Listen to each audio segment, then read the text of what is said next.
First of all, for family and friends, again, like you said, thank you for being here today. It means a lot for you to be here today, and it means a lot that you have supported me throughout my career, through the good times and the challenges. And those of you who have been with us for all those years know those challenges that we have faced. I would like to say thank you to my husband, who's been retired for 7.5 years, and who kindly had suppers on the table for me every night while I was working, not because I asked him to, but because he said it's no big deal, I'm here, I can do that. And I so appreciated that through all those years. He not only prepared meals for me, but he did a lot of the housework as well. Mom can attest to that. I mean, I won't name everything he did, but it was a tremendous help, and I really appreciated it.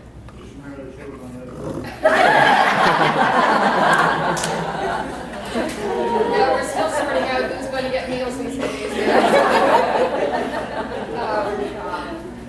But I am looking forward to spending more time together with him and being able to get away and do some camping and just visiting among family and friends that we find difficult to do or have over the years. So, to James Andrew, our son and his family, and to Julie and her family for being here today and for the support that they've provided to me as well. They've blessed me with 5 beautiful grandchildren, and I hope to be able to spend more time with them. And like you said, a 6th one on the way, so the more the better. We will love them all. My mom is here today. She's looking terrific.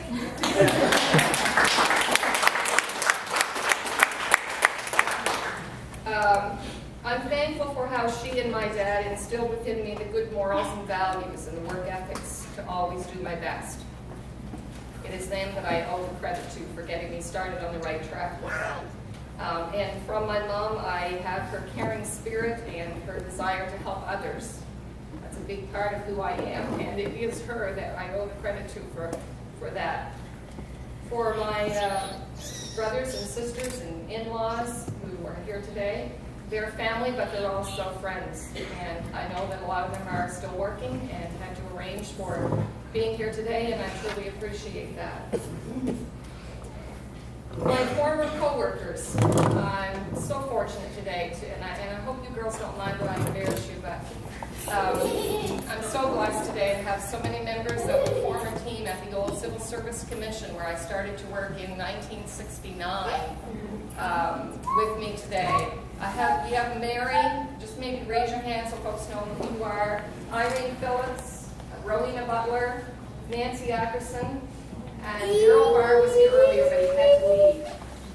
It's just so good to see you guys, and thank you so much for coming. It's been a long time, but we started out together, and it's nice to have you here at the time of your retirement. I want to thank the people also at the Department of Health who were former co-workers. I know that some of you are here, and I appreciate that. And also with social development. If I pick him up, you'll have to peel him off me, so I'm just trying to through the Department of Social Development, where I worked previously as well, to have the co-workers here, and other connections along the way, whether it's with those departments or just friends that I've found along the way. Thank you for being here. And now for the New Brunswick Internal Services Agency. Is Sarah here today? Our cleaner, our cleaning lady? She wasn't feeling well. No? Well, someone needs to let her know that I appreciate her. She's a very hard worker, and she is very dedicated to her job, as you would all agree.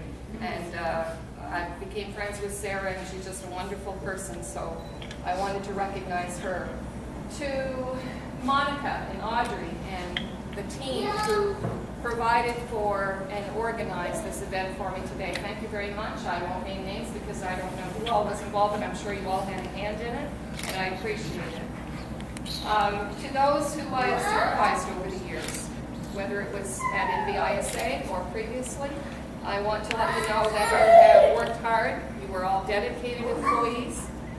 You made my job easier as a result of that.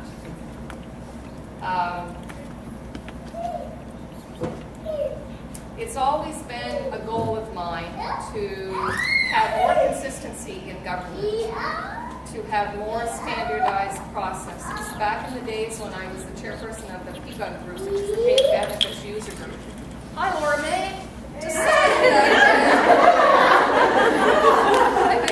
Some of those people who came in after I was away from that area.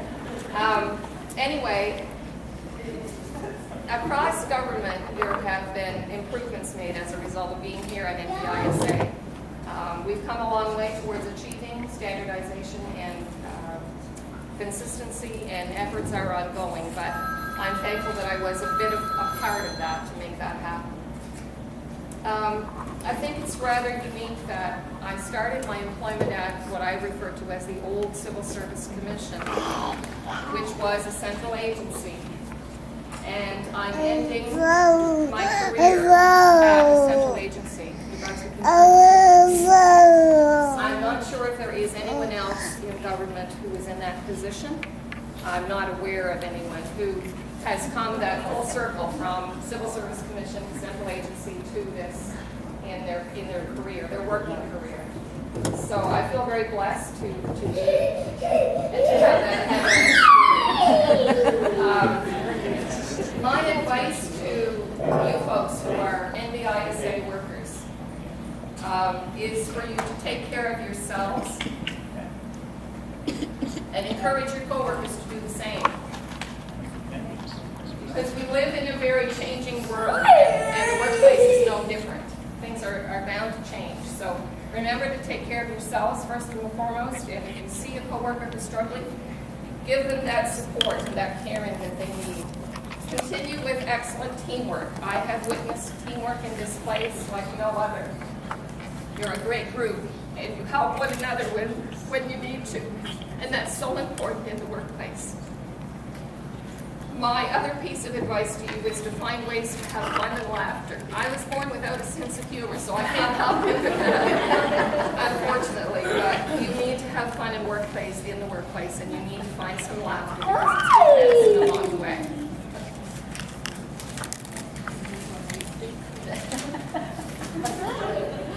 These guys can provide laughter if you want it, I'll tell you. We've had a lot of fun in our lives together.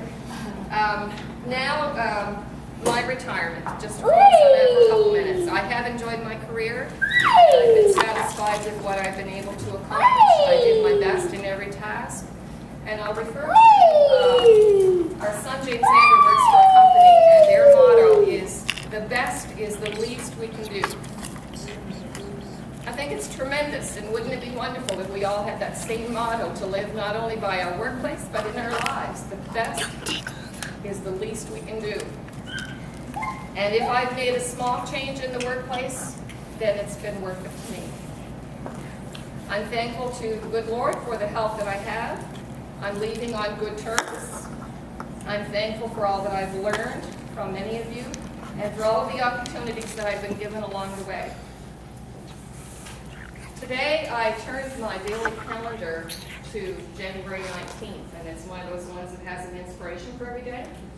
And it said, if at first you succeed, try something harder. So I wondered, is it sending me a message that retirement may be harder than working? I'm not sure. But I do need to work harder at a few things. I need to work harder at taking better care of myself, so that I can be a help to others along the way, which is one of the things that I'd like to do. I need to work harder at learning to relax more and enjoying things that I haven't been able to do. So I will work harder. During my retirement, I'll work harder to do things that will bring a positive outcome for me and my connections. You might think that this has sounded a little bit like somebody who was receiving an Emmy or a Grammy. Through the whole gamut. I'm not going home with the trophy today, that's the big difference. But what I am taking home with me are many good memories and friendships that I've made in the workplace for all these years. And several of you are like my second family. We've shared a lot along the way, and I hope that you will keep in touch with me. God bless you all.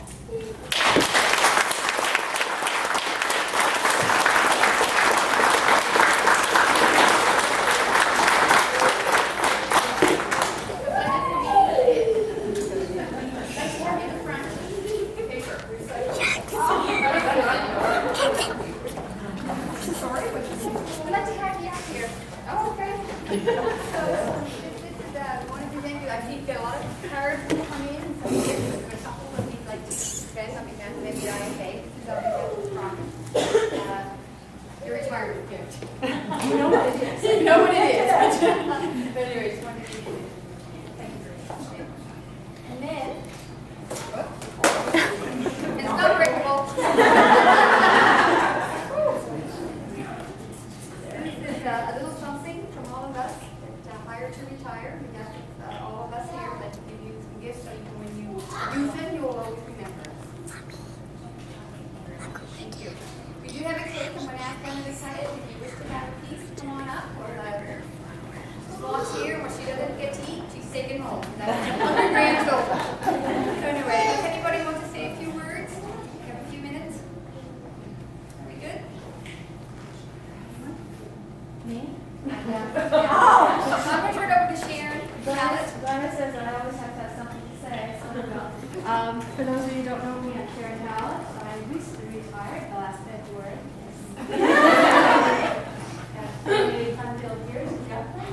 And I spent 25 of those years, or a little bit more, with Glenna.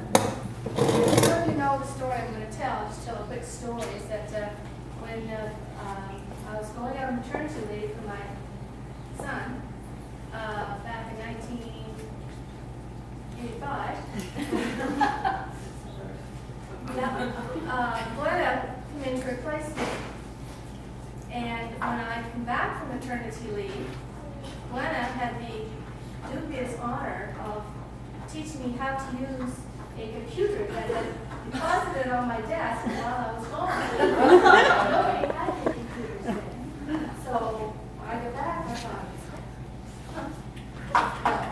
anyway, poor Glenna, she's got the patience of Job, as those of you who know her know.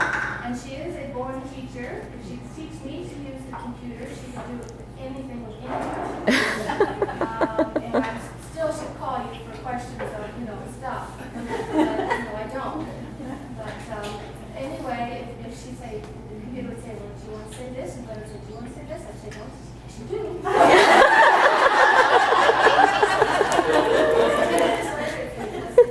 Yes, you do.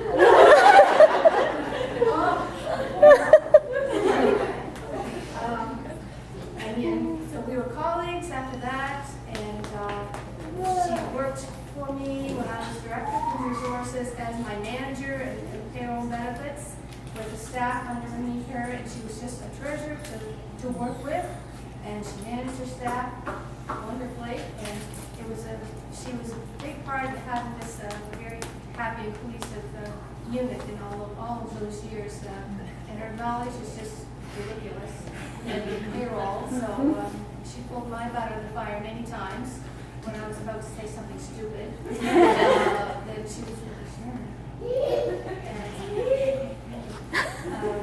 Anyway, and many a day, we talked about her work ethic. Many a night, I would be going by at 5:30, 4:06, and I had to walk by Glenna's office. And how many times did I say to you, why are you still here?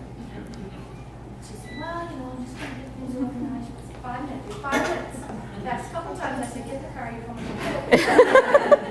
And she did.